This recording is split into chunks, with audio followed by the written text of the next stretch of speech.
आज की ये मूवी है टाइनम की। एक ऐसा लड़का जो अपनी शक्तियों से और अपनी माँ की सच्चाई से अनजान है, और ग्रेगरी के साथ चुड़ैलों की रानी जो पूरी दुनिया को तबाह करना चाहती है, उसे मारने के लिए निकल पड़ा है। तो क्या ग्रेगरी और टाइनम कामयाब होंगे? आखिर ये चुड़ैल ग्रेगरी से किस बात का बदला लेना चाहती है? चलिए देखते हैं। तो दोस्तों, कहानी शुरू होती है और हमें साल 1592 का समय दिखाया जाता है, जहाँ फैल्कन ग्रुप का एक योद्धा मास्टर ग्रेगरी शहर से दूर चट्टान पर एक पड्डे से चैम्बर के नीचे मदर मालकिन नाम की चुड़ैल को कैद कर रहा था। असल में यही ग्रेगरी का काम था। वो लोगों की सुपर नेचुरल शक्तियों से रक्षा करता था। मदर मालकिन को कैद करके ग्रेगरी वापस अपने रास्ते लौट जाता है और यूं ही कई 100 साल बीत जाते हैं। लेकिन फिर आती है ब्लड मून की रात, जब चांद पूरी तरह से लाल होता है और मदर मालकिन की शक्तियां कई गुना बढ़ जाती हैं। इसीलिए वो ग्रेगरी के बनाए इस चैम्बर से आजाद हो जाती है। इसके बाद हमें एक छोटा सा गांव दिखाया जाता है, जहां बैल बजाने का मतलब था कि किसी को मदद की सख्त जरूरत है। यहीं एक बार हम बूढ़े से आदमी को देखते हैं, जो कोई और नहीं बल्कि ग्रेगरी ही था। ग्रेगरी का एक असिस्टेंट भी होता है जिसका नाम विलियम था, और वो ग्रेगरी को अपने साथ ले जाने आया था क्योंकि गांव में किसी को उसकी सख्त जरूरत थी। इतने में यहाँ उस राज्य के सैनिक भी पहुंच जाते हैं, जो ग्रेगरी को बूढ़ा समझकर उसका मजाक उड़ाने लगते हैं। लेकिन ग्रेगरी भी इनकी जमकर धुलाई करता है और फिर जाने के लिए मान जाता है। पर इससे पहले वो अपनी ब्लैक मैजिक की सामग्री लेता है और फिर एक पुराने चर्च में पहुंचता है, जहां हम एक छोटी सी बच्ची को देखते हैं। ये बच्ची असल में एक विच की कैद में थी, जो कोई और नहीं बल्कि मदर मालकिन ही थी। और ग्रेगरी भी उस बच्ची को देखते ही समझ गया था कि मदर मालकिन आजाद हो चुकी है। इसलिए वो तुरंत अपनी शक्तियों को बच्ची के ऊपर आजमाता है और मदर मालकिन की आत्मा उसका शरीर छोड़ देती है। लेकिन बाहर आते ही वो ग्रेगरी को धमकाती है और अपने ड्रैगन वाले रूप में आकर भागने की कोशिश करती है। लेकिन चांदी उसकी कमजोरी थी, इसलिए विलियम और ग्रेगरी चांदी की जंजीर से उसे एक बार फिर कैद कर लेते हैं। लेकिन इस बार पिंजरे के अंदर जाने से पहले ही मदर मालकिन ने विलियम को पकड़ ही लिया था। यानी अब विलियम भी उसके साथ पिंजरे के अंदर था, जिसे मारकर वो विलियम की एज से थोड़ी और शक्तिशाली हो जाती है। ग्रेगरी जानता था कि मदर मालकिन पूरी दुनिया के लिए खतरा है, इसलिए वो मालकिन समेत पूरे पिंजरे को आग के हवाले कर देता है। लेकिन वो इस बात से बेखबर था कि इतने साल कैद में रहने के कारण मदर मालकिन अब पहले से कई गुना ज्यादा शक्तिशाली हो चुकी है। इसलिए वो पिंजरे को तोड़कर एक बार फिर फरार हो जाती है। इसके बाद हमें पास के ही गांव में टाइनम नाम का एक लड़का दिखाया जाता है, जो यहाँ अपनी फैमिली के साथ रहता था। लेकिन कुछ दिनों से उसे अजीबों गरीब आत्माओं के विजन्स आ रहे थे, लेकिन वो अनजान था कि ऐसा उसके साथ क्यों हो रहा है। कुछ देर बाद यहाँ मास्टर ग्रेगरी पहुँचते हैं, जो टाइनम को अपने साथ ले जाना चाहते थे, क्योंकि टाइनम 7th सन का 7 सन है। यहाँ हमें बताया जाता है कि 7वें बेटे का 7वां बेटा अलौकिक शक्तियों से भरा हुआ होता है, और टाइनम वही 7th सन है। और वो खुद मास्टर ग्रेगरी के साथ जाना चाहता था, क्योंकि उसने कई बार अपने विजन्स में मास्टर ग्रेगरी को देखा था।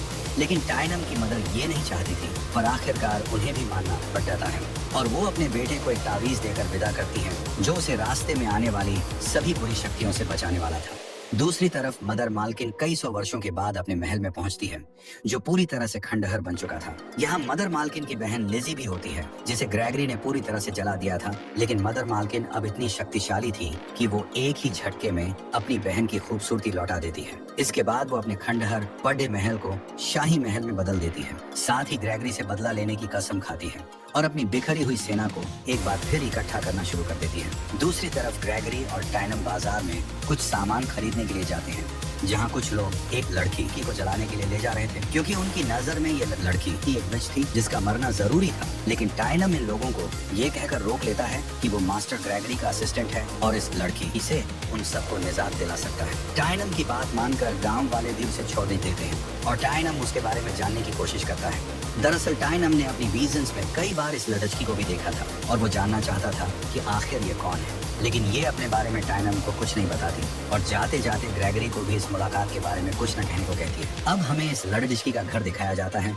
जो असल में मदर मालकिन का वही शाही महल था, जिसे उसने अपनी शक्तियों से खूबसूरत बनाया था। यहाँ हमें इस लड़की का नाम एलिस बताया जाता है, जो लिजी की बेटी थी। एलिस आधी विच और आधी इंसान थी, और इसी बात का फायदा उठाकर लिजी ने उसे टाइनम और ग्रेगरी पर नजर रखने के लिए भेजा था। एलिस को देखकर मदर मालकिन भी बहुत खुश होती है और उसे यूं ही टाइनम और ग्रेगरी पर नजर बनाए रखने को कहती है। दूसरी तरफ टाइनम और ग्रेगरी एक सुनसान जंगल से कहीं जा रहे थे, लेकिन जंगल का छलावा टाइनम को बार बार डिस्ट्रैक्ट कर रहा था। यही इनकी मुलाकात एक जाइंट दानव से होती है, जिसे देख टाइनम घबरा जाता है। लेकिन ग्रेगरी उसे कहता है कि इससे डरने की जरूरत नहीं है, क्योंकि इससे वफादार दुनिया में कोई नहीं है। ये दानव असल में ग्रेगरी का दोस्त था, जो उसका हर काम किया करता था। इसके बाद ग्रेगरी टाइनम को अपने घर लेकर पहुंचता है, जहां टाइनम एक तस्वीर को देखकर समझ जाता है कि ग्रेगरी फैल्कन ग्रुप का मेंबर है।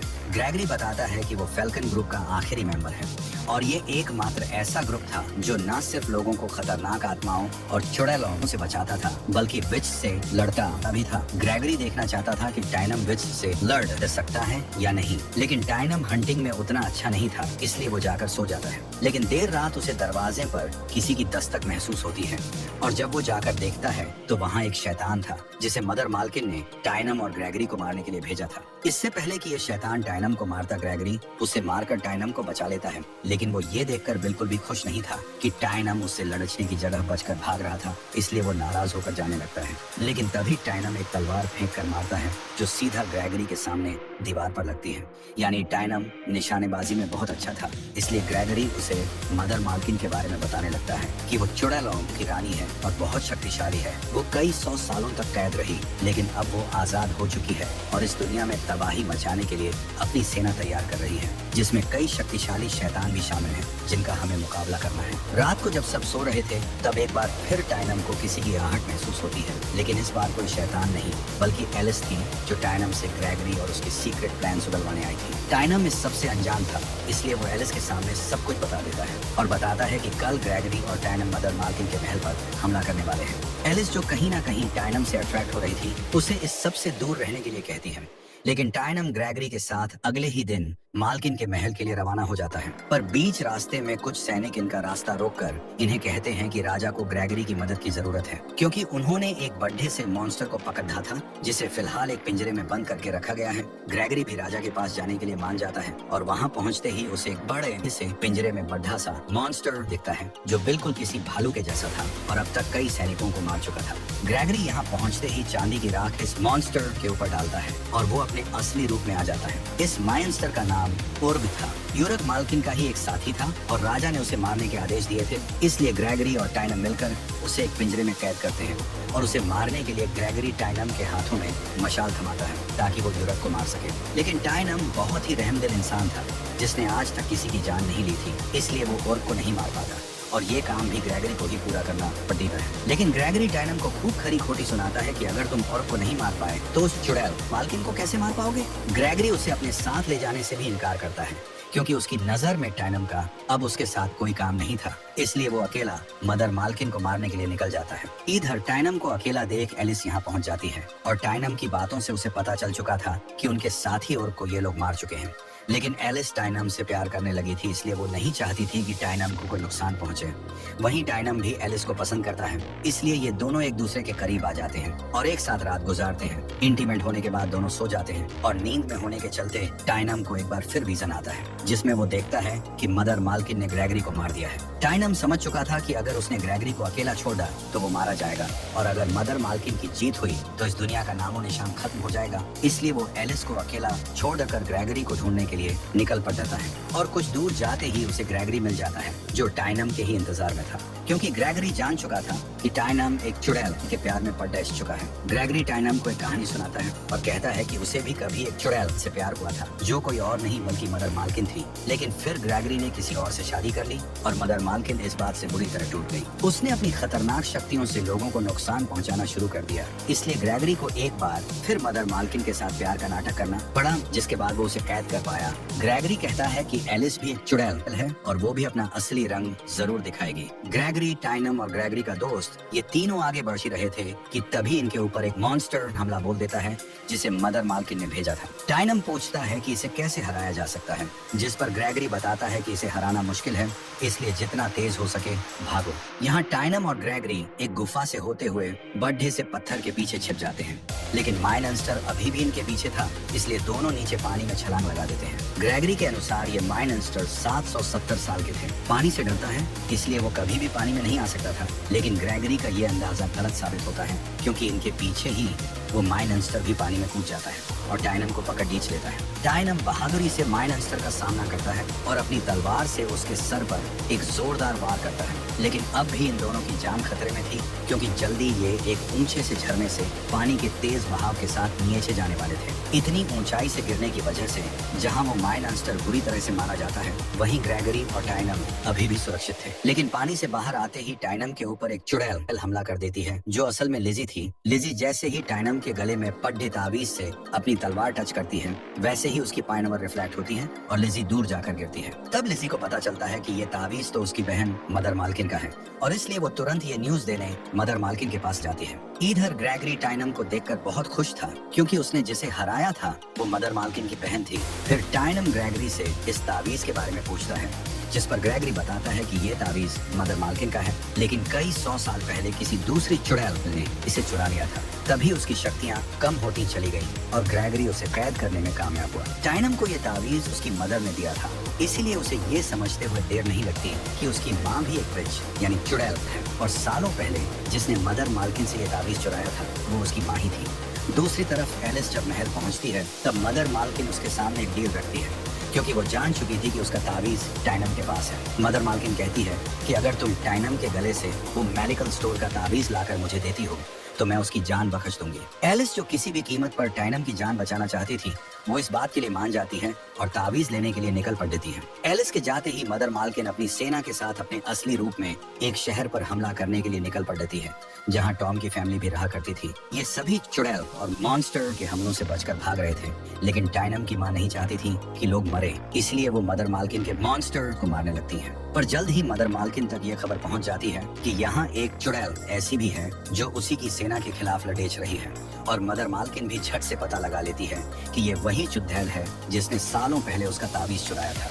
टाइनम की मदर को पहचानते ही मदर मालकिन उसे जलाकर राख कर देती है और तबाही मचाने लगती है। इधर ग्रेगरी और टाइनम अपनी मंजिल की तरफ आगे बढ़ ही रहे थे कि तभी उनकी नजर एलिस पर पड़ती है, जो एक खंबे से बंधी हुई थी। ग्रेगरी उसे नुकसान पहुंचाना चाहता था, लेकिन टाइनम उसे वहीं रोक देता है और एलिस को खोल देता है। असल में ये सब एलिस का नाटक था, ताकि वो टाइनम को अपनी बातों में उलझाकर उसका ताबीज ले सके। वो ऐसा ही करती है और टाइनम को बताती है कि मदर मालकिन उसकी जान की दुश्मन बन चुकी है, इसलिए वो अपना ध्यान रखे। इसी बीच वो टाइनम को किस करती है और चुपके से उसका ताबीज लेकर चली जाती है। ग्रेगरी गुस्से में टाइनम की गर्दन पर तलवार रखते हुए उसे समझाता है कि वो लड़की उससे कोई प्यार व्यार नहीं करती, बल्कि वो तो यहाँ उसका ताबीज लेने आई थी।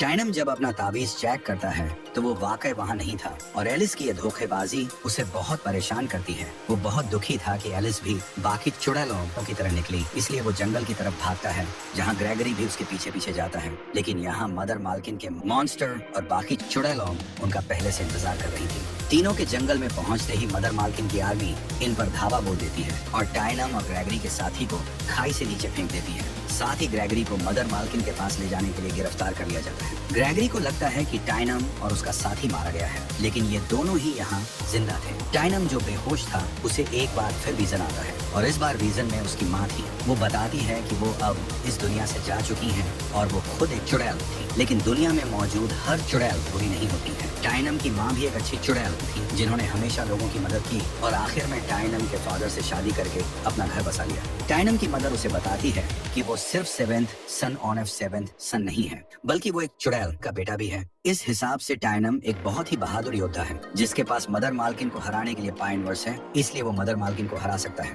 दूसरी तरफ हम ग्रेगरी को देखते हैं, जिसे कैद कर मदर मालकिन के सामने पेश किया जाता है। आज असल में फुल मून की रात थी, यानी मदर मालकिन आज ही के दिन और ज्यादा पाइनवरफुल होने वाली थी, और अब तो उसके पास अपना वो ताबीज भी था जिसकी शक्तियों से वो जब चाहे इस दुनिया को खत्म कर सकती थी। वहीं एलिस को एक सैनिक से पता चलता है कि मदर मालकिन ने टाइनम को मरवा दिया है, जिससे एलिस मदर मालकिन पर बहुत गुस्सा होती है, क्योंकि उसने अपना वादा तोड़ा था। इधर मदर मालकिन चांद के लाल होते ही अपने रिचुअल्स को शुरू करती है, और जैसे जैसे चांद की रोशनी ताबीज पर पड़ती है, वो ग्रेगरी को अपनी ओर अट्रैक्ट करना शुरू कर देती है। लेकिन इससे पहले कि रिचुअल पूरा होता और मदर मालकिन ग्रेगरी से अपना बदला लेती, एलिस मदर मालकिन के गले से वो ताबीज निकाल लेती है और ग्रेगरी मालकिन के मैजिक से आजाद हो जाता है। ये देख मदर मालकिन गुस्से से आग बबूला हो जाती है और अपने माइनस्टर फाइनर में आकर एलिस को पकड़ खींचने के लिए भागने लगती है, लेकिन लिजी असिल की माँ थी और वो अपनी बेटी से बहुत प्यार करती थी। वो नहीं चाहती थी कि मदर मालकिन उसे कोई नुकसान पहुंचाए, इसलिए वो भी अपने असली रूप यानी माइनस्टर वाले रूप में आकर मदर मालकिन का सामना करने लगती हैं। इस तरह दोनों माइनस्टर बनकर आसमान में ही फाइट करना शुरू कर देती हैं। इधर मदर मालकिन का ही एक योद्धा रडू ग्रेगरी से मदर मालकिन का बदला लेने के लिए आगे बढ़ता है, लेकिन मास्टर ग्रेगरी उसे एक मर्द की तरह इंसान के रूप में लड़ने की चुनौती देते हैं। दूसरी तरफ टाइनम और ग्रेगरी का दोस्त भी यहाँ पहुँच जाते हैं। टाइनम को यहाँ पहुँचते ही अपना ताबीज मिल जाता है, जिसे पहनकर वो मदर मालकिन की सेना का सामना करता है और दोनों मिलकर मदर मालकिन के सैनिकों को रेर करने लगते हैं। वहीं ग्रेगरी और राडू के बीच भी लड़ाई चल रही थी और अब एलिस भी युद्ध में कूद चुकी थी। मदर मालकिन एलिस को मारने की एक बार फिर कोशिश करती है, लेकिन लिजी उसे फिर से अपने साथ उलझा लेती है। लेकिन अपनी बहन की गद्दारी से मदर मालकिन को बहुत गुस्सा आता है और आसमान में ही दोनों बहनों के बीच अपने बीस्ट फाइनल में खूंखार लड़ाई छिड़ा जाती है। नीचे ग्रेगरी ने राडू के ही हथियार से उसे मार दिया था। वहीं एलिस एक बार फिर खतरे में आती है, लेकिन टाइनम उसे बचा लेता है। अब मदर मालकिन और लिजी के बीच खूंखार लड़ाई चल रही थी, जिसमें दोनों ही बहनें काफी घायल हो चुकी थी, इसलिए दोनों तेज रफ्तार के साथ नीचे गिर पड़ जाती हैं।